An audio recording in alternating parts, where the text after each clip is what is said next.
My name is Josette Whitehouse.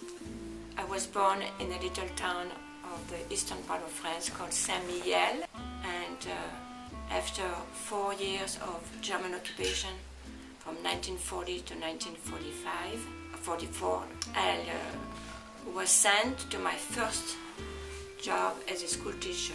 I met an American soldier by the name Frederick Whitehouse, but Frederick Whitehouse could only speak German, and I couldn't speak English. Therefore, when I met him for the first time at my pension where I was taking my meals, we had to speak German, which was very hard, speaking the language of your enemy. When Frederick Whitehouse asked me what I would like to have as a little gift, he brought me some chocolate and an orange, and I said, well, this is very nice, but you know, one thing I would really appreciate is a piece of soap. And after 4 years without a piece of soap, it was really something very special. I was able to move to Germany in 1948.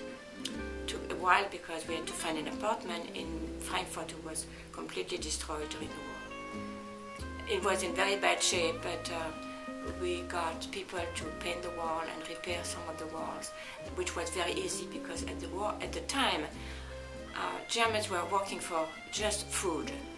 So my life was very easy to a certain extent, and because I could speak German and my husband was fluent German, we were living a very pleasant life. It's kind of living in a ghetto. The Germans were in the ghetto, but we were the master of the ghetto. It was very touching for me to see that the enemy was so friendly and so able to love. We had visitors from Germany, from the street all the time. Our house was always a meeting place. And one time, a couple from St. Louis, my husband originally was from St. Louis, came to visit, and that gentleman had a travel agency. And he said, oh, you know, if you look for a job, I have a job for you. Then I had a chance to talk with Americans who said how difficult it was to live during the war. And I said, oh, we had so many difficulty buying nice clothes, for instance. And you could only buy white blouse or white shirt. You know, the selection was very, very small. And I said, oh, did you have to have a ticket to buy the shirt? Did you have to have a ticket to buy a little bit of butter for the week? I realized that there was a big